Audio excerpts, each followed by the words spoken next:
Naoya Inoue is struggling because he is just too good. At the time of this recording, Naoya Inoue is 27-0 with 24 knockouts. He's at the height of his career, about to defend his 3 world titles against TJ Doheny. He is currently sitting in the #1 spot of the Ring Magazine's rankings after finishing 3 of the top 10 fighters in the 122-pound weight class. This started with him viciously knocking out Stephen Fulton to claim 2 of the belts, stopping Marlon Tapales for his IBF belt, and finishing off with a knockout against Louis Neri. Most of these fights were pretty one-sided, with the exception being Louis Neri, who managed to get a flash knockdown over Inoue in the first round. In this fight, Neri managed to land a sharp left hand to hurt Inoue. Inoue would recover and knock Neri down in the second round. It's almost like the knockdown offended Inoue because he went on to taunt and laugh at Neri whilst hurting him for the next few rounds. By the 6th round, Inoue adapted to Neri's left hook and managed to knock him out with a short uppercut and backhand combination. With all of this success, Naoya Inoue is actually suffering from a very strange problem. He's just too good. Inoue is knocking everyone out and is one of the most entertaining boxers to watch, but he simply does not get the attention he deserves. One of the reasons for this is just the weight class he's in. In boxing, the weight classes usually get more attention the higher you go. Everyone who watches boxing knows who the best heavyweights are,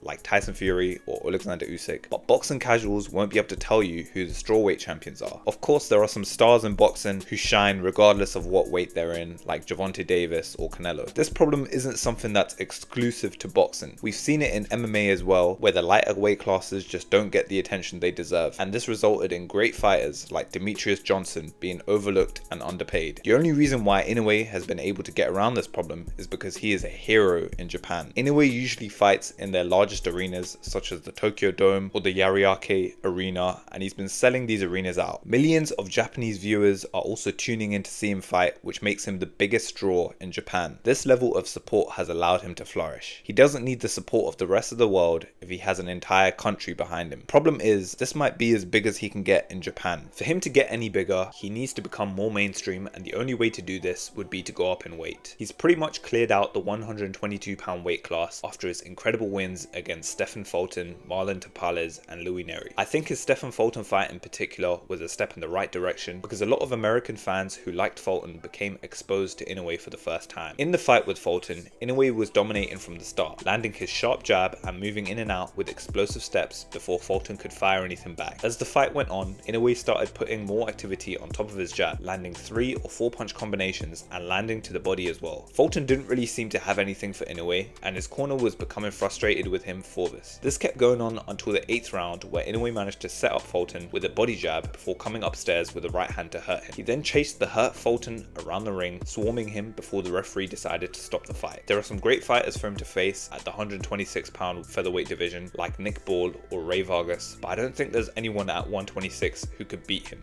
The 130-pound division is where I think things get interesting. There's some great fighters at 130 like Emmanuel Navarrete, Oshak Foster, and Oscar Valdez. I think Inoue should only take one fight against a world champion at 126 before moving up to 130. Once he's at 130, he's got way more options for who to face, and he could potentially get a fight in the lightweight division against someone like Gervonta Davis, William Zepeda, Lomachenko, or Shaka Stevenson. I think Inoue will only start to struggle when he's at around 130 or 135 pounds because he has a small frame at only 5'5". A lot of these fighters are going to start coming in with a significant size advantage, but this is probably the only way for him to enter mainstream boxing. Although he lacks a size, I do think he has the explosiveness and the footwork to make up for it, but 135 is probably his limit. He has the time to slowly build up and shouldn't just rush to a higher weight class. We may see him fighting in the lightweight division a year or 2 from now, which is something that I'm really looking forward to. He's about to get in the ring with TJ Doheny, who's a 5'5" southpaw coming in with 26 wins and 4 losses. He's got good power shown by his 76% knockout rate, and this should be a very fan-friendly and entertaining fight because Doheny comes to brawl. That being said, I don't think he has much of a chance against Inoue, but it should be entertaining whilst it lasts. This is a fight that probably won't go the distance. After this fight, I'd like to see Inoue move up to 126 because there's some great fights for him there like Nick Ball or Ray Vargas. The Ray Vargas fight would be interesting because Vargas is coming in at like 5'10" with a strong physique. so it would be one of Inoue's largest opponents. I'd like to see him get moved to 130 to fight Emmanuel Navarrete or Anthony Kakashi. Let me know what you guys think of Inoue and who would you like to see him go up against next.